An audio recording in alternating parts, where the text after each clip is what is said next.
Hello friends, आज के इस वीडियो में हम लोग सीखेंगे इडियम एंड फ्रेजेंस।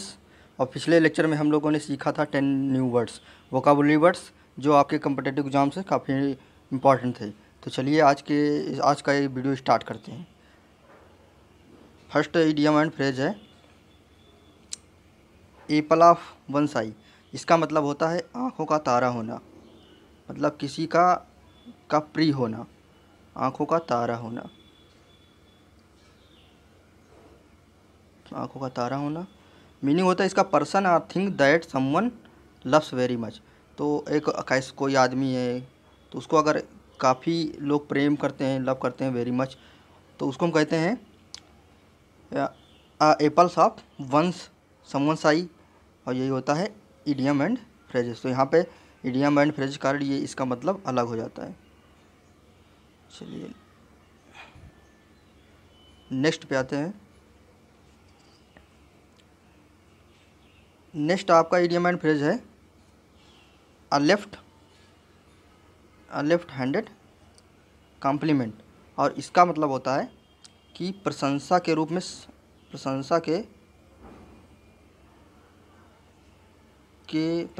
रूप में अपमान।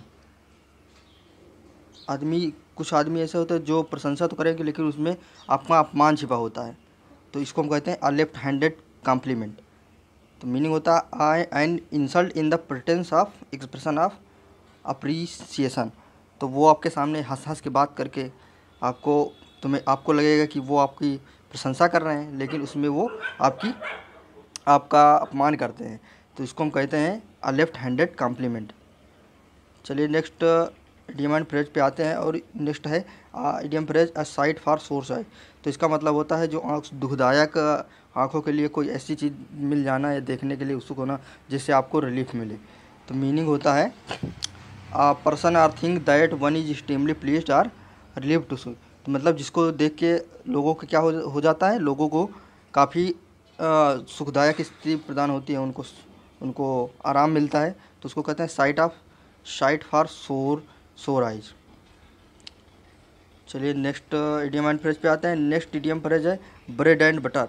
ब्रेड का मतलब रोटी नहीं, ब्रेड एंड बटर दोनों का मतलब होता है। और ये इडियम फ्रेज है, इसका मतलब होता है आजीविका। आजीविका। ब्रेड एंड बटर का मतलब होता है आजीविका चलाना।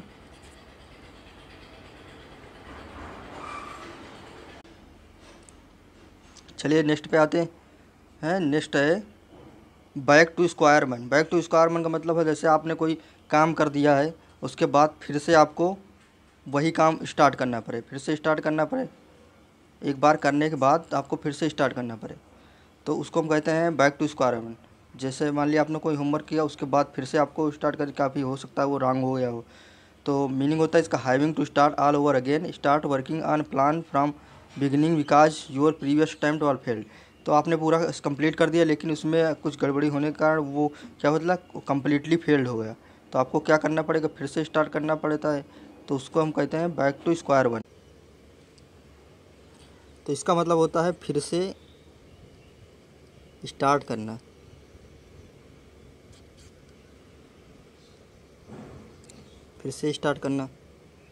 चलिए नेक्स्ट इडियम फ्रेज पे आते हैं। नेक्स्ट है कॉल स्पेड एंड स्पेड। मतलब एकदम क्लियर, साफ बोलना, साफ बोलने का होता है idiom phrase call spade and spade. Meaning होता है स्पीक फ्रैंकली एंड डायरेक्टली। मतलब बिना घुमा फिरा के डायरेक्ट आप एकदम क्लियर बोल रहे हैं, तो उसको हम कहते हैं कॉल स्पेड एंड स्पेड। चलिए नेक्स्ट इडियम फ्रेज पे आते हैं। और ये सारे इडियम फ्रेज एग्ज़ाम ओरिएंटेड हैं और एसएससी एग्ज़ाम में पूछे भी गए हैं। चलिए नेक्स्ट आते हैं। नेक्स्ट है down to earth. Down to earth का मतलब होता है very simple and decent, realistic, practical and straightforward. मतलब किसी तरह का शो ऑफ नहीं करना, एकदम सिंपल होना, तो उसको हम कहते हैं डाउन टू अर्थ पर्सन है। चलिए नेक्स्ट है आपका empty vessels make the most noise. तो इसका मतलब होता है कि जैसे कुछ लोग होते हैं कम पढ़े लिखे होते हैं, उनके पास नॉलेज बहुत कम होती है, लेकिन वो क्या करते हैं, वो लोग अपना शो ऑफ करते हैं कि हाँ हमारे पास बहुत नॉलेज है, और वो दिखाते भी हैं हाँ काफ़ी हम पढ़े लिखे हैं, ऐसा दूसरों के साथ ट्रीट करते हैं, लेकिन एक्चुअली में वो उतना पढ़े लिखे नहीं होते हैं। तो आपको समझ में आया होगा कि empty vessels make the most noise. तो ये एक सही बात भी है। एम्पटी जो होती है उसमें जैसे आप कोई वेसल है, उसमें पानी कम है तो वो छलकता ज़्यादा है। तो वैसे भी आप ये कहावत सुनी होगी। चलिए नेक्स्ट उस पर आते हैं। नेक्स्ट है flesh and blood. Flesh and blood का मतलब होता है human nature, normal human being, उसी को हम कहते हैं फ्लेश एंड ब्लड। नेक्स्ट है गुड समैरिटन। इसका मतलब होता है कोई जो आदमी होता है, कुछ आदमी होते हैं जो सेल्फलेसली क्या करते हैं, दूसरों का मदद करते हैं। तो जो सेल्फलेसली मदद करते हैं, सेल्फलेसली क्या करते हैं, हेल्प करते हैं दूसरों का, उसको हम कहते हैं अ गुड समैरिटन पर्सन। तो उसी को हम गुड। नेक्स्ट इस पर आता है। नेक्स्ट है हिट द बुल आई, और इसका मतलब होता है get something exactly right R be on target. तो मतलब तुम्हें ऐसी चीज़ प्राप्त हो जाना जो एकदम सही हो, गेट समथिंग एग्जैक्टली राइट और जो टारगेट ओरिएंटेड हो। चलिए नेक्स्ट उस पर आते हैं। नेक्स्ट इडियम एंड फ्रेज है इन द गुड बुक्स। तो और इसका मतलब होता है किसी के फेवर में हो जाना। कोई बॉस हो सकता है, या कोई अपने पेरेंट्स हो सकते हैं, या फ्रेंड हो सकता है, किसी के भी फेवर में आ जाना, उसको हम कहते हैं in the good books. Meaning होता है इन द समबडी फेवर और गुड ओपिनियन। तो ये आप याद रख लीजिए। नेक्स्ट है जैम ऑन द ब्रेक्स। इसका मतलब होता है to press the brake suddenly and in hardy way. तो अचानक से आप ब्रेक मार रहे हैं, ब्रेक लगा रहे हैं, तो सडनली एंड हार्डी वे, और काफ़ी उसको प्रेस करके आप रुकने का प्रयास कर रहे हैं, तो उसको हम कहते हैं jam on the brakes. Next आपका इडियम फ्रेज है let the cat out of bag. इसका मतलब होता है रिवील कर देना, कोई चीज़ रिवील करना। तो मीनिंग होता है to share secret that was not suppose to पे।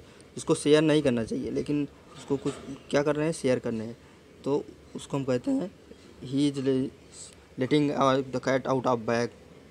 तो रिवील कर देना। नेक्स्ट इडियम फ्रेज है make a beeline for. Meaning होता है to hurry directly toward someone और समथिंग।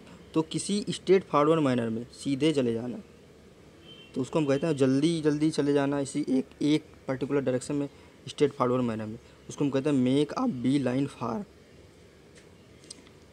नेक्स्ट है नॉच अप। नॉच अप का मतलब होता है to achieve something like a win a record. तो रिकॉर्ड कोई आप जीतते हैं, उसको हम कहते हैं नॉच अप। नेक्स्ट है वंस बिटन ट्वाइस आई। तो इसका मतलब होता है afraid of doing something again. तो एक बार जैसे कि आपने कोई काम किया और उसमें आपको मतलब आपको आलोचना मिली, तो आप उसको करना नहीं चाहेंगे, तो वही कहते हैं वंस बिटन ट्वाइस आई। तो उससे आपको करने से डर लगता है। नेक्स्ट इडियम फ्रेज है put the cart before the horse. तो मान लीजिए यहाँ पे कोई हार्स है और यहाँ पे कार्ट इसके अगर सामने हम रख देंगे तो क्या हो जाएगा, ये एक रॉन्ग आर्डर हो जाएगा। तो इसका मतलब होता है, इस इडियम फ्रेज का मतलब होता है रॉन्ग आर्डर। ये भी एसएससी एग्ज़ाम में आया हुआ है, put the cart before the horse. तो आप इसको याद रखिए। नेक्स्ट है स्लैप ऑन द रिस्ट। इसका मतलब होता है हल्का सा पनिशमेंट करना, स्माइल्ड पनिशमेंट। उसको हम कहते हैं स्लैप ऑन द रिस्ट। इससे आपको पढ़ के ही समझ में आ रहा होगा, slap on the wrist, mild punishment. Next है set one's teeth on edge. इसका मतलब होता है to induce an unpleasant sensation to repel, irritate करना। तो ऐसा मतलब सेंसेशन होना कि जो आप इरिटेट करें किसी को, उसका कहता है set one's teeth on the edge. तो आज की वीडियो में आपने 20 इडियम एंड फ्रेज सीखी। उम्मीद करता हूँ ये सारी आपको समझ में आई होंगी। और एक बात कहना चाहूँगा कि यदि आप चैनल पर नए हैं तो चैनल को सब्सक्राइब करिए और शेयर करिए। धन्यवाद। मिलते हैं नेक्स्ट वीडियो में, तब तक के लिए गुड।